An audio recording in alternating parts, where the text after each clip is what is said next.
Hello, ladies and gentlemen, and welcome to Bug Watch. My name is Swissley, and it is an absolute pleasure to make your acquaintance.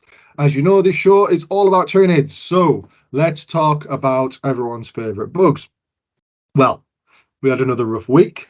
I struggled to see anything stronger than a 3-2, guys, so I've decided to do what all great shows do and do a Clips-Omnibus episode where we talk about all the kind of interesting staples, list types, etc. that we've seen in the meta in Acts of Omen over the last 6 or 7-ish weeks. So yeah, we're going to look at all those and how we've shaped up in that time. So on with the list analysis.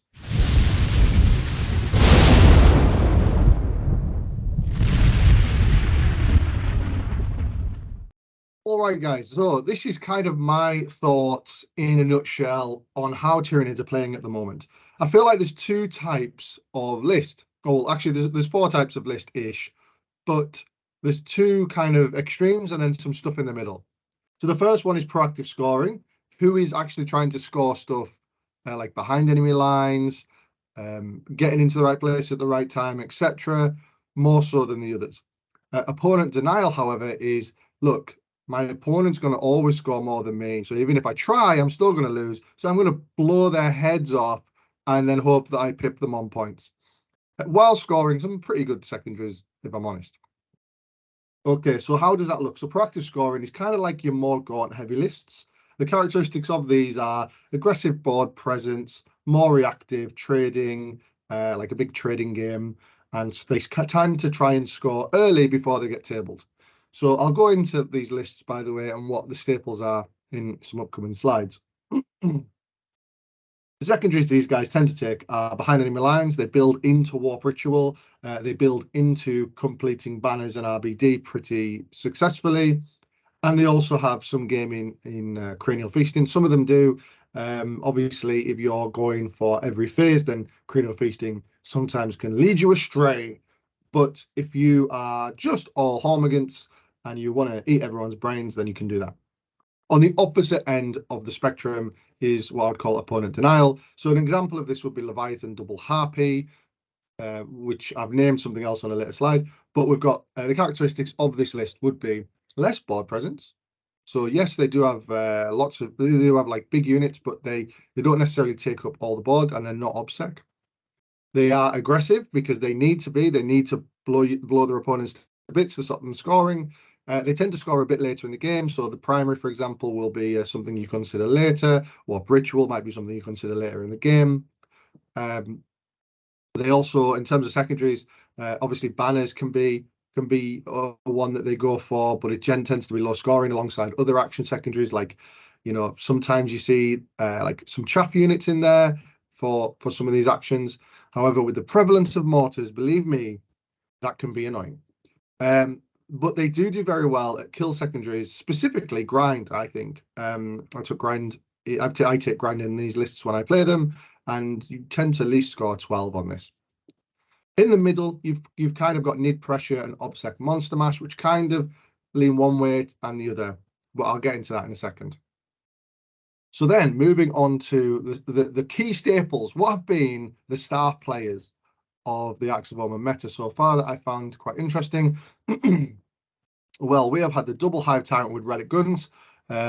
These have been really kind of integral to a lot of lists. So if you are thinking about building a Tyranid list, or you want to decide which list you want to play, most lists include these, if I'm honest.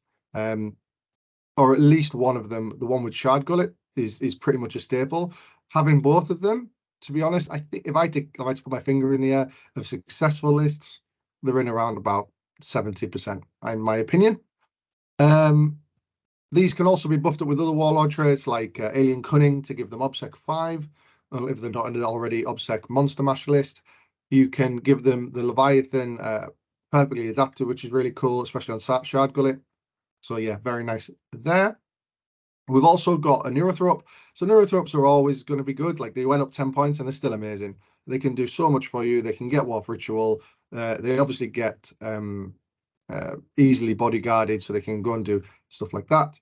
They cast very reliably. So we have a lot of spells that sometimes you always want to get off, like Onslaught, which is a 6.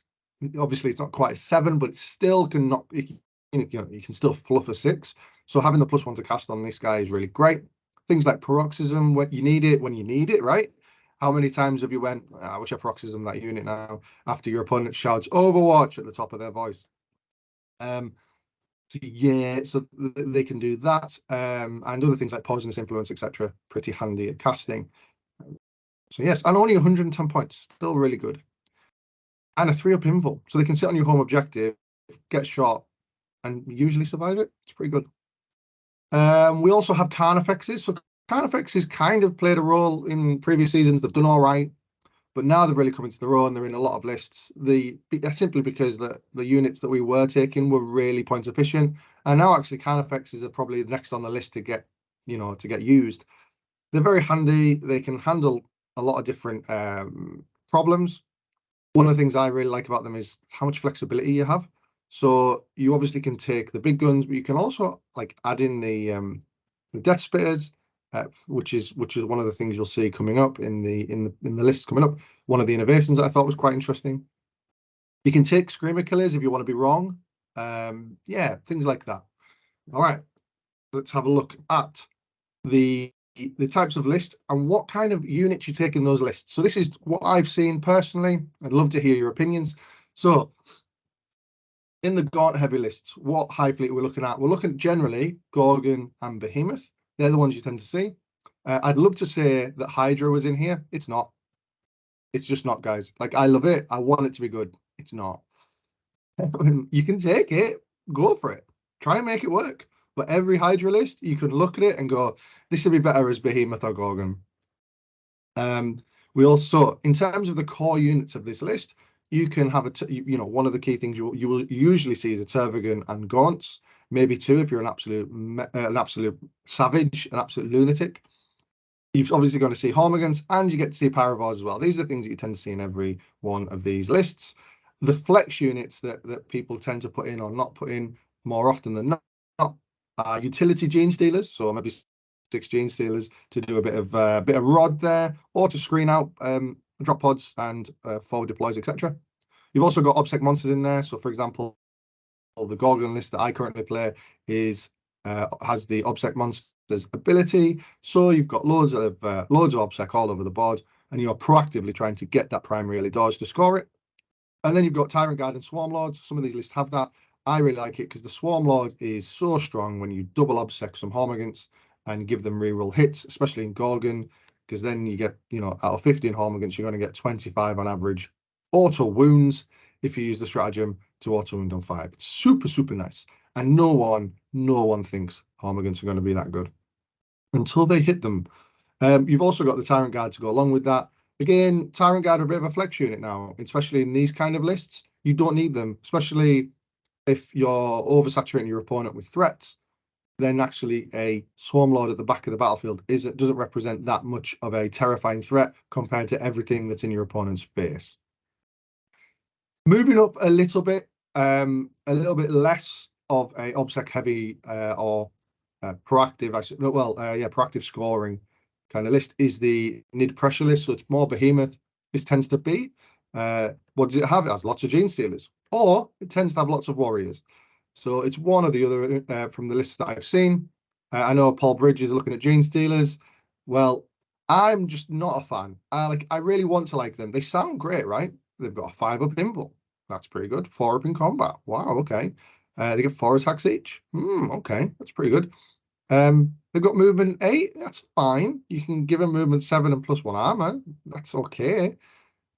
I think on US terrain, like or GW terrain rather, I think they can be quite good because you can put them in with naturalized camouflage, give them +1 armor save, so you can make them really durable. But for me, they just get shot by chaff units and die. That's kind of how they tend to go. I like one unit. One unit's pretty fun because you can really do a bit of work with it. But like 3x10, not my bag personally. I think on certain sets of terrain it could work. The Brew Lord, which apparently I missed the letter D when typing this, he's obviously something you tend to find in this. Sometimes in some lists I've seen 2, which is impressive. And then Paravors again, just just useful units, right? You can have them as singles to screen stuff out, do banners, etc. I love them in units of 3, man. They absolutely wreck a lot of stuff. I played a guard guy the other day and just wrecked half of his infantry with Pyrovors. It was very nice. The flex here, though, again, obsec monsters. So you do see some behemoth lists in here with obsec monsters. And again, Tyrant Guard and Swarm to give that obsec to the Gene Stealers or double obsec to the Warriors. You also do see the double Hive Tyrants in these as well. Like I said before, you see them in a lot of these lists, because that just gives you some shooting support from the back of the battlefield. Moving on further up to a little bit less body count, a little bit less proactive scoring, the obsec monster mash. We see this in Behemoth, Jorgen, and even some absolute belter custom fleets. You see the obsec monster and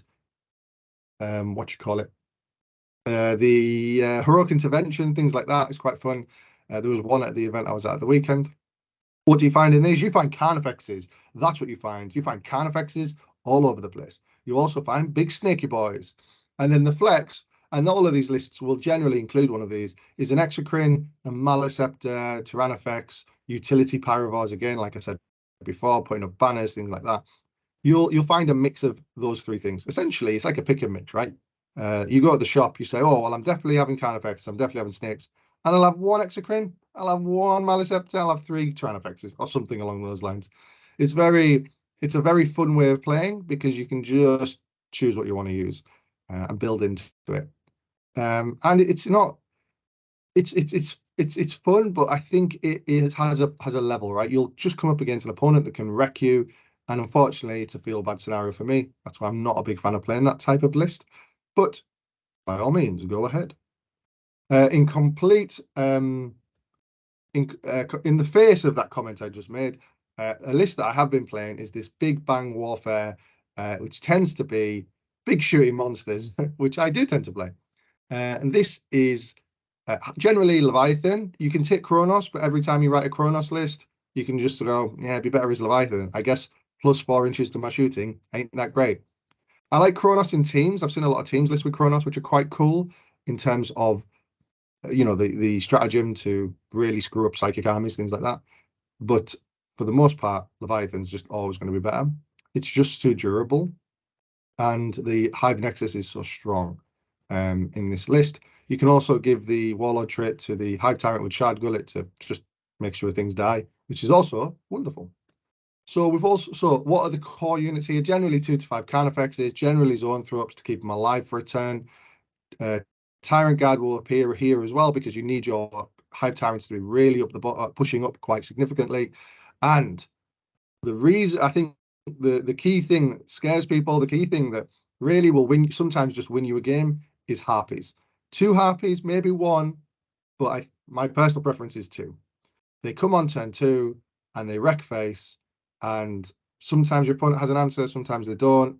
But overall, it's this oversaturation of threats turn 2, and it makes your opponents make decisions, and hopefully they make the wrong one as you try to almost table them, or at least like completely hamstring their scoring.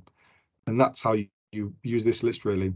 The flex here is troops, so you do find 1 to maybe 3 squads of infantry here, and what they're doing is the secondary stuff. It depends how much you really want to play the secondary game, or how much you think you can actually just do it without them. But you saw seen a few different lists with 1 of each. A Hormigant, a Termagant, and Gargoyles. However, I've also seen ones with just 1 squad of Termagants. So interesting to see what it's dealer's choice, really.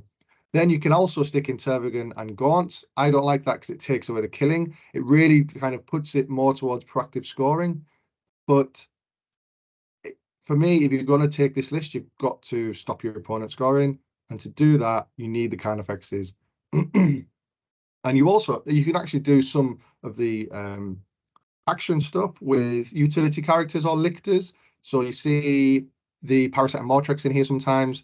I've always, in my head, I would love to take a Tyranid Prime and actually make it work. But in reality, it's just too slow compared to like Death Leaper. 120 points is a bit rich. I'm trying to make that work at the moment because he hits hard as well. So if someone does try and take an objective off you, etc., then you can fight back.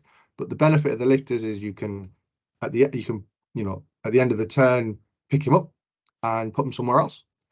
The benefit of the parasite is it's so goddamn fast, and when you add alien cunning, it can advance and do an action. So if you're putting banners up, it is your #1 banner friend, which is good. I suppose it works really well if all the objectives are in cover. On the UKTC terrain, not all of them are. So you cannot always rely on the parasite surviving a turn of putting up a banner. So that's why I like Death Leaper, because there's always terrain on the objective, whether if it's dense, then you can maybe hide behind that with the lictor. But yes. Finally, the one thing one of the bits of tech that I've really liked, and I'm using it myself in this list, is actually instead of having the monstrous talons, adding Death Spitters with Slimer maggots. So this is just a gun platform. It's got a heavy venom cannon, Death Spitter with Slimer maggots. What does that mean? That is the heavy venom cannon, 3 shots, strength 9, -3, 4 damage. The Death Spitter with Slimer maggots, unreasonably 6 shots, strength 7, -3, 1 damage. That wounds like armigers on 4s. Like, that's really decent. And it does some real work. So if you shoot it with a couple of venom cannons, it's on 1 wound. You just hit it with the Slimer maggots and it's gone. It also gets rid of something this list has a real issue with, which is chaff. You've got the harpies, which have a lot of solutions to the chaff, but against like horde armies, like orcs or something like that, that strength 7 -3, yeah, thank you very much. I'll have a bit of that. So yeah, these are the kind of lists that we're seeing, guys. Pick your favorite. Tell me what you think. Is there a type of list that I've missed? I want to know. And that's my thoughts, guys. Tell me what you think. Have I missed something? I want to know. Tell me what you think of these lists. Which one do you play? Have you found it works? Have you found it doesn't work? Is there a secret bit of tech? I'd love to do a tech video. Tell me your tech. Tell me your little combos that we haven't seen yet. I think it's super interesting. I'm also very much looking forward to the nerfs that other people are going to get, and the inevitable, guys, right? The inevitable buffs that we're going to get, because we're going to get them. We're going to get them, aren't we? We're going to get them. We are. Stop saying we're not. We are. We absolutely are. I hope so anyway. Guys, please like to this video. Please subscribe to 6++. And most of all, thank you so much for watching. I've been Swissley, and I will catch you next week.